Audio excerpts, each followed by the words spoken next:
Terima kasih masih bersama Tony FS dalam kisah Tengah Malam dari akun Wattpad DOPQRSTU. Ini dia selengkapnya, bagian ketiga.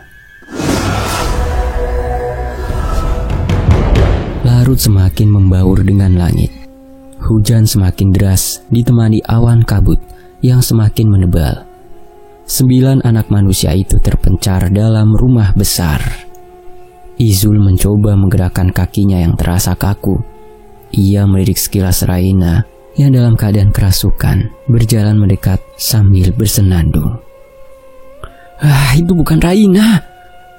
Bola matanya berwarna putih dengan urat-urat yang menonjol di sisi mata Raina. Ia menatap Izul dengan wajah yang sangat mengerikan. Sesekali bersenandung, berjalan mendekat. Hanya beberapa langkah lagi, Raina menghentikan langkahnya. Kaku, Izul masih mencoba berdiri, dan ya, dia berhasil. Sedikit terseok mendekati pintu keluar. Wah, jangan mendekat, teriak Izul ketakutan. Raina menolehkan kepalanya, sampai terdengar bunyi kretek. Semakin membuat Izul kelabakan. Sial, umpatnya. Duar. Ketujuh temannya yang lain mencoba membantu Izul yang terkunci dari luar. Zul, tolongin kita Zul, teriak Andi. Prek. Gak bisa, ucap Ilham. Sedangkan Izul masih mencoba membuka pintu keluar. Ia tidak mau berada di dalam villa ini. Sialan. Kamu bukan anak manis, ucap Raina dengan suara yang berbeda. Izul menatap horor Raina yang di hadapannya. Jarak semakin menipis, dan Izul masih mencoba membuka pintu. Raina mengulurkan tangannya menggapai leher Izul. Rai, sakit Rai. Kawan mereka yang terkunci di dalam kamar mendengar teriakan Izul. Mereka mencoba mendobrak kembali. Zul, lu gak apa-apa, teriak mereka dari dalam. Keringat Izul membanjiri wajahnya. Dingin. Nafasnya sesak. Iya, jelas. Ia sedang dicekek. Kakinya tidak menapak di lantai. Matanya mulai memburam. Otaknya sangat kacau. Masalahnya yang ia hadapi makhluk tak kasat mata. Brak! Terdengar pintu didobrak secara paksa. Andi dan Ilham berlari pertama kali menghampiri Izul dan Raina. Okta menyusul di belakang. Tepat pada saat Okta keluar, pintu tertutup kembali. Dina, Sila, dan Indah masih di dalam. Brak. Buka pintunya. Tolong, buka. Okta kelabakan mendengar temannya yang masih di dalam. Ia mencoba membuka pintu itu. Nihil. Gak bisa dibuka, teriak Okta sambil mendorong pintu tersebut. Indah menyerah. Ia membalikan tubuhnya menghadap jendela. Tok. Matanya membulat melihat yang tidak ingin ia lihat. Itu hantu jendela yang sama sekali tidak ingin ia lihat. Sosok itu sangat mengerikan. Kepalanya tertancap kapak sehingga darahnya bercucuran. Salah satu matanya mencuat keluar. Astaga, tangan Indah gemetar hebat, bertumpu pegangan tubuh Dina. Sila memegangi Indah yang tampak lemas. Bulu kuduknya ikut meremang, merasakan kehadiran makhluk tak kasat mata. Mencoba berpikir positif, Sila menjelajahkan matanya. Sila terjengkang ke belakang. Betapa kagetnya dia. Dina ikut melihat apa yang Sila lihat. Astagfirullah. Buka, teriak Dina. Sila dan Dina sibuk menggedor pintu tersebut. Indah hanya terdiam, menatap kosong ke arah ruang jendela. Kepalanya pening. Udara di sini terlalu menyesakkan. Lo gak apa-apa kan? Teriak Okta dari luar. Buka. Berbeda dengan Bari, ia berada di lantai 2, terkunci di ruangan kamar laki-laki. Matanya menatap was-was ke segala penjuru. Kliat.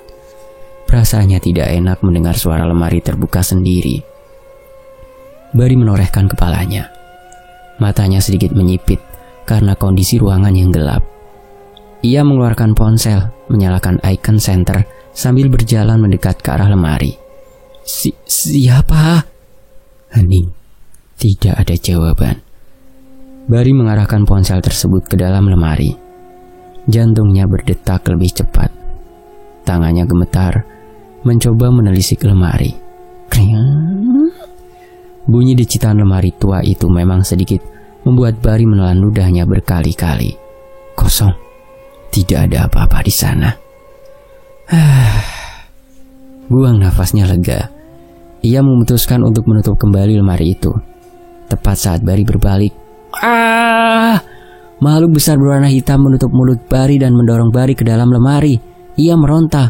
Wajahnya tidak terlalu kelihatan oleh Bari. Tapi yang jelas, makhluk itu menyeramkan. Sementara Sila, tolong, buka. Brak. Sila masih menggedor pintu dan bersusah membukanya. Sosok itu mendekat ke arah Indah, Dina, dan Sila. Mereka sebisa mungkin merapalkan doa yang mereka tahu. Dekat. Semakin dekat bau anyir dari darah yang mengalir membuat kepala mereka pusing. Giginya berlumuran darah. Jalannya terseok. Sakit. Kata sosok itu. Teriak mereka bertiga. Brak. Sila, Dina, dan Indah hampir terjengkal karena pintu yang berhasil Okta buka. Ia pun tidak tahu mengapa ia bisa membukanya. Di dalam benaknya hanya merapalkan doa dan terbesit perempuan keraton milik sang kakek. Kalian gak apa-apa? Tangis mereka pecah dalam pelukan Okta. Indah yang sudah tidak kuat menahan medan dua dunia alam yang berbeda, jatuh tak sadarkan diri. Indah! Pekik mereka. Rai, lepasin! Dia temen lu! Teriak Andi dan Ilham. Mereka kesusahan membantu Izul yang hampir tak sadarkan diri. Gak bisa napas, cicit Izul. Ilham menarik tubuh Raina dari belakang, sedangkan Andi mencoba melepaskan tangan Raina. Sulit. Mereka seperti memisahkan batu. Yang lain bantu Izul, teriak Ilham. Okta, Dina, dan Sila saling melirik. Kita bawa Indah ke depan biar aman. Seenggaknya ada laki-laki di luar, titah Okta. Sila dan Dina menggotong Indah ke ruang tamu, sedangkan Okta berlari menghampiri kawannya yang lain. Kaget, itu ekspresi Okta, Sila, dan Dina. Mereka tidak menyangka liburan yang berakhir tragis. Raina, lu apa-apaan sih? Teriak Okta menarik pundak Raina. Bruk. Raina terjatuh tak sadarkan diri bersamaan dengan Izul yang bersandar. Ia memegang lehernya yang masih terasa sakit. Untuk beberapa detik, Okta, Andi, dan Ilham hanya menampilkan ekspresi tercengang. Kemudian mereka tersadar dan terduduk lemas. Lampu masih belum menyala. Hujan semakin deras. Tapi suhu di dalam ruangan semakin panas. Mereka diam saling melempar nafas dalam diam. Bagaimana bisa? Seru batin Okta. Bari mana? Teriak Andi membuyarkan lamunan mereka. Izul mengusap wajahnya kasar. Kita harus pulang. Gue gak mau di sini, umpatnya. Ia berjalan ke arah pintu berusaha mendobraknya kembali. Bari kemana? Teriak Andi lagi. Ilham yang berada dekat dengan Andi mencoba menenangkan. Jangan pakai emosi. Kita harus selalu bareng-bareng. Jangan sampai kepisah, tegurnya. Gak, gue gak mau nyari Bari. Gue mau pulang, teriaknya di depan pintu. Gila lu Zul. Silahkan kalian panggil gue gila. Yang jelas gue gak mau mati di sini.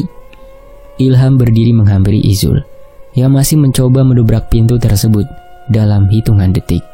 Buah! Satu pukulan melayang di wajah Izul. Ilham menarik kerah bajunya, matanya membara menahan amarah. Lo gak bakal mati di tangan mereka, tapi lo bakalan mati di tangan gua, ucap Ilham penuh dengan penekanan. Gak usah sok jagoan deh lu Ham, tantang balik Izul menarik ke arah jaket Ilham. Udah stop, apaan sih kalian? Serga Sila. Kalian gak lihat Indah dan Raina pingsan? Kalian mau berantem? Emang berantem bakalan nyelesain masalah? Gak sama sekali ya. Sekarang yang kita harus pikirin, Bari di mana? Ilham menjauh dari Izul yang hanya penalu bagi mereka. Sejak awal memang mereka sudah punya firasat buruk akan kehadiran Izul, termasuk tidak jadinya keberangkatan Salman. "Gimana Raina, tak?" tanya Ilham duduk di hadapan Okta. Tubuh Raina terasa dingin. Bahkan tangan Okta yang selalu hangat tidak dapat menolong Raina. Berbeda dengan Indah, ia mulai mengerjapkan tubuhnya. Ketika matanya terbuka sepenuhnya, ia melompat ke pelukan Dina. "Takut, aku mau pulang," rengeknya. Semua hanya ingin pulang, tapi alam seakan tak cukup sampai di situ saja, memberi pelajaran pada mereka. Suasana menjadi sangat hening. 8 anak manusia itu saling melempar pandang. Bulu kuduk mereka meremang kembali. Mereka saling merapatkan tubuh, berlindung seakan ada bahaya yang akan datang. Dentingan piano itu seperti pengiring kematian bagi mereka. Sial. Mereka berhasil menakuti manusia yang berinjak dewasa tersebut. "Itu dari lantai ya?" instruksi Okta. "Iya, letaknya bersebelahan dengan kamar laki-laki," ujar Andi. "Ah," desis Izul. Kepalanya tiba-tiba terasa sangat sakit. Dentingan demi dentingan merasuk dalam panca indera Izul.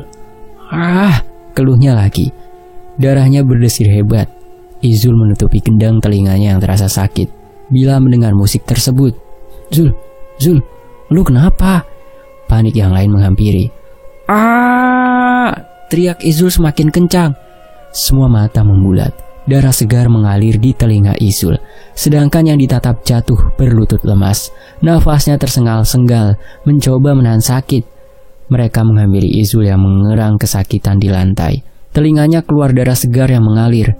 Panik menghantui. Pikiran mereka kacau. Ini gimana?" "Jangan pegang, sakit. Itu kuping lu berdarah, Zul. Sakit, sakit," keluh Izul. Izul berguling-guling di lantai. Sementara itu, brak! Pintu terbuka dan disambut angin kencang menyambut mereka. Gemericik hujan terbawa masuk oleh angin, membuat mereka sedikit menepi menjauhi pintu. Tanpa diduga, Tolong!" teriak Izul. Mereka membantu Izul yang tertarik oleh makhluk tak kasat mata. Izul mencoba berpegangan pada pintu. "Izul, tahan! Tolong, gua gak mau mati. Tarik Izul, tolong! Wah, Izul!" Mereka berteriak memanggil Izul yang ditarik oleh makhluk tak kasat mata. Dan priak! Izul menghilang dari balik pintu. Ilham dan Andi mencoba membuka pintu itu. Nihil. Umpat Ilham. Ia bersandar pada pintu. Hujan semakin deras mengiringi mereka. Sedangkan Raina masih belum sadarkan diri. Suara dentingan piano itu pun menghilang seiring menghilangnya Izul dari balik pintu. "Gue mau pulang," rengek Sila memeluk Dina. Indah dan Sila saling berpelukan, membagi rasa ketakutan mereka. Sedangkan Okta terus berusaha membuat Raina tersadar. Walaupun ia juga takut, jam masih menunjukkan pukul 1 malam. Mereka berharap matahari cepat datang. Srak, srak. Jantung mereka berdegup kembali, menatap waspada di sekeliling ruangan gelap tersebut. Mereka saling merapatkan. "Guys, Bari!" teriak Diana. Bari menyalakan lampu senter di ponselnya. Tubuhnya utuh, sama sekali tidak mencurigakan. Berbeda dengan Okta yang menganggap Bari bukanlah Bari. Ia meringsut menjauhi Bari yang berjalan mendekat pada Raina. "Kita harus bawa Raina," ucap Bari memegang tangan Raina. Andi mencekal tangan Bari yang menggenggam tangan Raina. "Izul hilang. Kita nggak bisa pulang sebelum menemukan Izul." Keluh Raina. Ia sadar. Ya, Raina sadar. Cekalan Andi mengendur dan melepaskan tangan Bari. Raina mulai mengerjapkan matanya, menatap sekeliling sambil memegang kepalanya yang terasa berat. "Lu gak apa-apa?" serobot Okta. Raina tersenyum lemah. Gadis itu seperti ditarik paksa di dalam mimpi. "Gue rasa kita harus pulang," racaunya sambil memegang kepalanya. "Tapi Izul gimana, nak?" Raina menolehkan kepalanya. "Izul kenapa?" "Izul hilang, nak." Indah menghambur ke pelukan Raina, disusul dengan Sila dan Dina. Syukurlah kamu gak apa-apa nak. Aku tahu Izul kemana. Semua mata beralih pada Bari, matanya menghitam, membuat Okta terjengkit rasa merinding dari aura Bari. Ia menepi menjauh dari Bari mendekat ke Ilham. Kita harus berjalan ke hutan lebih dahulu. Sepertinya Izul berada di hutan keramat.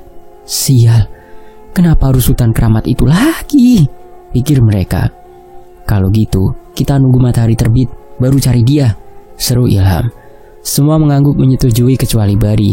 Ini hutan yang masih terjaga keasliannya. Tidak ada yang tahu apa yang bakal mereka temui di malam hari.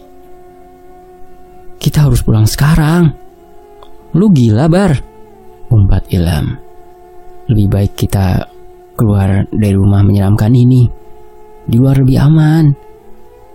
Lu bisa jamin apa? Teriak Ilham terbawa emosi. Gua bisa jamin, ucap Bari yang tak mau kalah dengan Ilham. Bari bangkit dari duduknya mendekat ke arah pintu. Ia memegang tuas pintu dan membukanya tanpa menggunakan tenaga. Terbuka, eja Bari menekankan setiap kata. Saling melempar pandang dalam diam. Hujan masih turun sangat deras. Masih hujan di luar, mending tunggu pagi. Instruksi Okta mengalihkan perhatian mereka. Iya, pintu memang terbuka, seakan menawarkan surga pada manusia. Bari menatap dingin Okta. Silakan, gue mau cabut dari sini. Yang lain saling melempar pandang. Sebenarnya Okta takut di rumah ini, tapi lebih menyeramkan di tengah hutan keramat itu.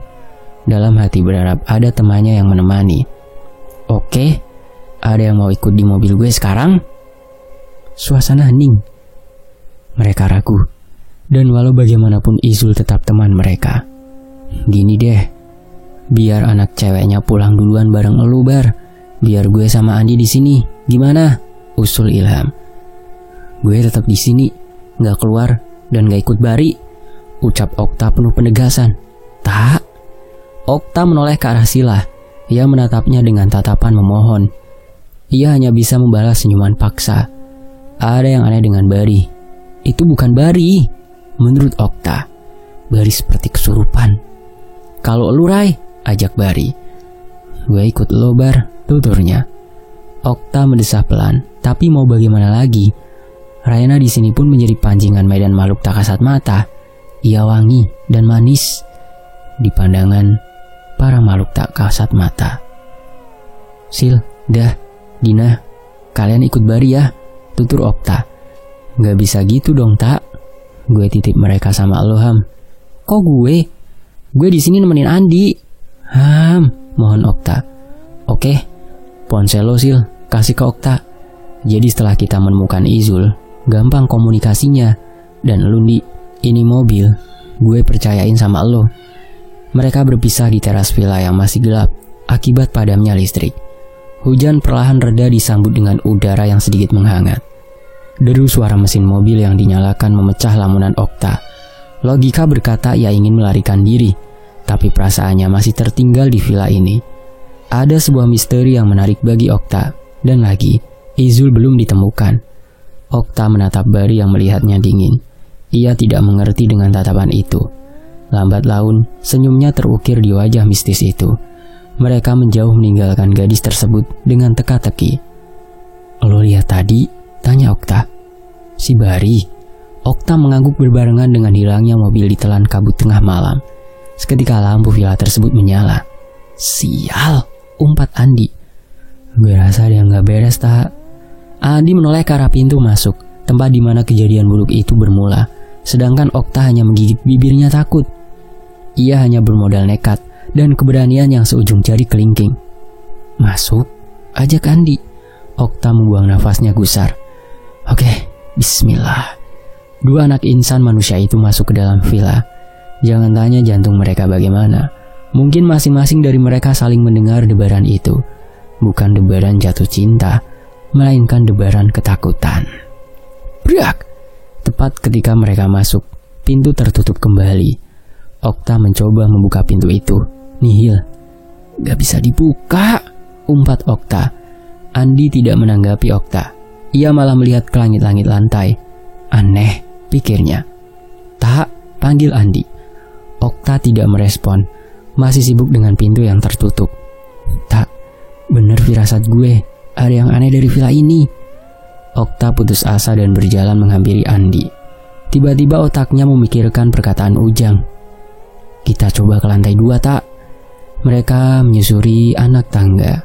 Tidak ada keanehan-keanehan yang terjadi beberapa jam yang lalu. Hanya suara kodok hutan yang saling bersahutan. Ting! Andi dan Okta menghentikan langkahnya. Suara dentingan piano terdengar di indera pendengaran mereka. Okta menggigit bibirnya ragu. Hanya tinggal satu anak tangga lagi. Andi dan Okta berada di lantai 2. Ada keraguan di benak mereka. Ting, ting. Terdengar lagi suara dentingan tuts piano yang ditekan secara kasar. Andi menelan ludahnya. Kakinya yang pertama kali menginjakan lantai 2. Okta hanya melihat pergerakan Andi. Tidak terjadi apa-apa. Andi memantapkan langkahnya. Okta menyusul pergerakan Andi. Tepat ketika kaki kanannya menginjak lantai 2, sekelebat muncul sosok yang tak sempat mereka lihat. Ia mendorong Okta dari tangga. Okta! Pekik Andi. Gadis tersebut terguling ke bawah. Darah segar muncul di pelipis alisnya. Andi yang berada di lantai 2 tidak dapat bergerak sama sekali. Kakinya seperti dipasung untuk tetap di lantai 2. Ah! Cicit Okta. Kelihatannya kabur. Bahkan suara Andi yang meneriakan namanya seperti desauan angin yang hanya melintas di telinganya. Sayup-sayup ia melihat dia.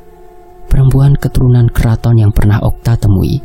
Ia masih cantik sama seperti Okta bertemu dengannya sewaktu ia kecil. Belum saatnya kamu mati. Mati? Racau Okta. Mungkin makhluk inilah yang almarhum kakeknya pernah katakan. Ia akan menjagamu, Nduk. Atau sang ratu memilihmu. Dalam hitungan detik, makhluk itu menghilang di telan asap bersamaan dengan kembalinya penglihatan Okta. Seluruh tubuhnya seperti hancur, terguling dari lantai 2. Gadis tersebut mengerang, menyesuaikan penglihatannya. Okta, lo gak apa-apa? Teriak Andi. Matanya menyipit melihat ke atas. Lo duluan aja, ditanya. Kaki gue gak bisa digerakin. Gadis tersebut terduduk sambil memegangi kepalanya yang terasa amat sakit dan berdengung. Gue bisa jaga diri gue. Lu cari informasi di atas. Dengar baik-baik ya Andi. Apapun yang lu dengar di bawah jangan hiraukan. Lu harus fokus. Andi sempat ragu, tapi kemudian ia menyetujui permintaan aneh dari Okta. Demi keselamatan teman-temannya yang berada di tengah hutan, demi keselamatan Okta dan dirinya, Andi berbalik meninggalkan Okta. Sedangkan gadis yang ditinggalkan masih terduduk. Okta mengeluarkan sapu tangan yang berada di saku celananya. Keluhnya ketika mengikat benda tersebut di tangannya. Blam. Lampu kembali padam, membuat gadis itu terjingkat kaget. Ia segera mencari senter yang berada dalam tas. Sialnya, isi tas itu tercacar di lantai. Okta mencoba meraba lantai, mengandalkan tangannya yang lain. Ia mengernyit. Bukannya mendapatkan senter, gadis tersebut memegang sebuah benda yang terasa aneh, kenyal, dan tercium bau anyir. Tes. Okta mengernyit ketika tangannya terkena benda kental. Ia mendekatkan tangannya ke hidung, menerka apa yang baru saja menetes di tangannya. Darah, pikirnya. Seketika hawa dingin merayap ke kakinya. Peluh keringat mulai bermunculan. Tangannya gemetar hebat. Perasaannya mengatakan, jangan menoleh ke atas. Tapi logikanya berkata, tidak, mungkin hanya hayalan sesaat. Okta mendongak perlahan. Lehernya kaku bergerak perlahan. Matanya terpejam. Tes. Kali ini sesuatu menetes di wajah gadis itu. Tes, tes, tes. Andi menggedor pintu ruangan piano. Brak, brak, brak, brak. Okta, Okta. Kesal Andi menendang pintu usang tersebut. Kriak. Andi menolehkan kepalanya. Lemari di sudut ruangan itu terbuka. Tertutup, terbuka, tertutup, terbuka, tertutup, terbuka. Menimbulkan suara berdecit. Menyakitkan di gendang telinga Andi. Matanya menyipit ke arah siluet cahaya bulan yang memantulkan cahayanya pada lemari. Pulang. Andi menajamkan telinganya. Sekelebat ia mendengar suara aneh berasal dari lemari. Pulang. Kakinya berjalan maju mendekat ke arah lemari tersebut. Lari. Ia tidak menghiraukannya lagi dan berjalan mendekat. Tangannya hanya berjarak beberapa senti saja untuk membuka lemari tersebut. Pulang. Sementara itu di sisi lain, hujan sudah reda dari beberapa menit yang lalu, tapi suhu udara makin meningkat di setiap detiknya.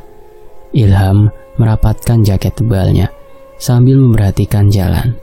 Sesekali ia melirik Bari yang hanya diam dan akan menjawab bila ditanya. "Bari, awas!" Beriak. "Apa itu?" Bari segera menghentikan mobilnya, menepi. "Gue coba periksa ya," tuturnya. Bari pun turun dari dalam mobil. Ilham yang duduk di samping Bari pun tidak melihat apa-apa.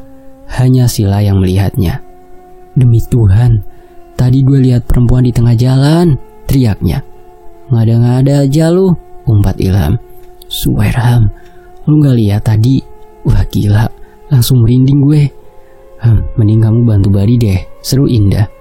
"Ya udah, bentar ya." "Oh ya," ucapnya Ilham menoleh ke arah Raina yang hanya melamun menatap keluar jendela. "Jangan bengong nak," lanjut Ilham. Raina hanya mendecih pelan, tidak terlalu menanggapi. Kepalanya masih terasa sakit. Ilham pun turun dari mobil, berjalan menghampiri Bari. "Kenapa Bar?"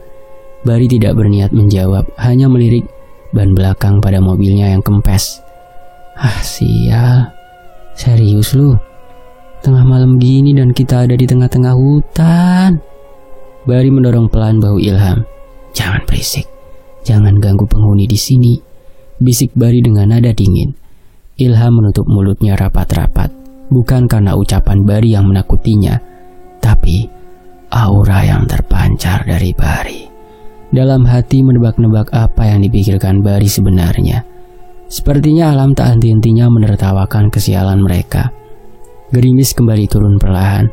Ilham dan Bari pun memutuskan untuk masuk ke dalam mobil. Blam. "Bar, kayaknya ban belakang kempes ya?" Bari mengibas-ngibaskan jaketnya yang sedikit terkena hujan. "Iya, semoga kuat sampai bawah ya, kita coba." "Aku gak yakin deh," sergah Indah. "Kenapa?" "Kalian gak ingat cerita Ujang, hutan keramat?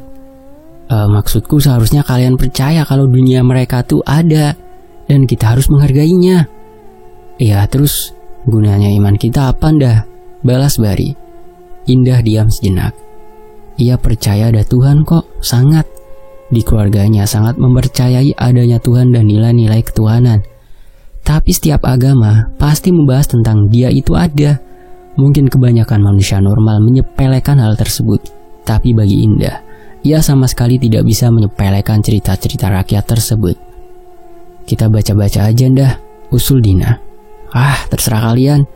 Kalau mata batin kalian tiba-tiba terbuka, jangan salahkan aku. Setidaknya aku udah ngasih pendapat yang lebih bagus."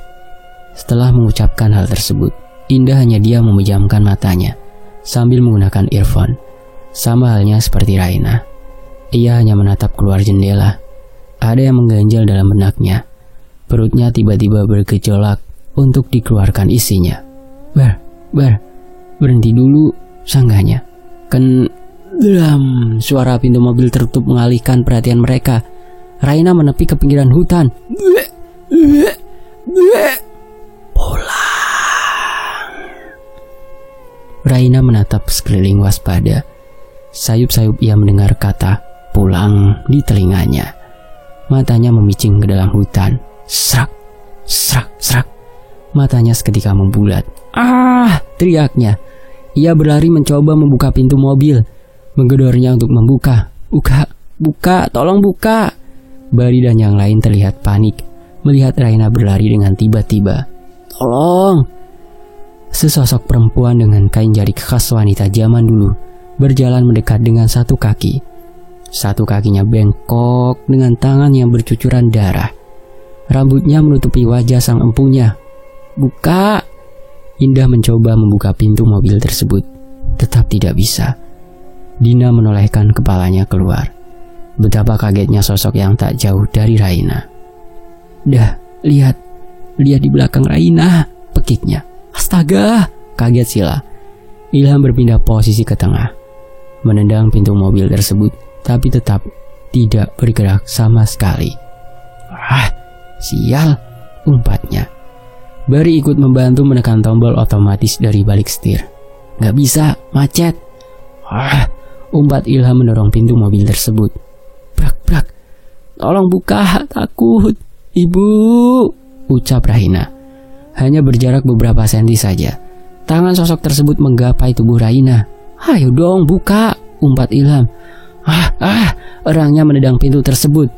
Ilham berganti posisi mencoba mendorong pintu tersebut, menyebabkan mobil yang mereka tumpangi sedikit bergoyang. Buka, sialan! Dek. Jantung Raina hampir copot saat tangan dingin itu memegang pundaknya. Ia terpaku tidak berani bergerak sedikit pun. Bahkan Raina menahan nafasnya ketika hawa dingin mulai merayap pada tengkuk belakang leher gadis tersebut. Ia menggigit bibirnya kuat-kuat ketika bau anyir yang sangat kuat hinggap di dekat kepalanya. Pulang. Seperti terhipnotis, Raina terdiam, matanya kosong. Lambat laun, keseimbangannya hilang. Bersambung. Nantikan bagian yang lebih creepy di Tony FS ya, bagian keempatnya nih. Sampai jumpa ya. Saya pamit undur diri, mohon maaf kalau ada salah kata. Wassalamualaikum. Sampai jumpa.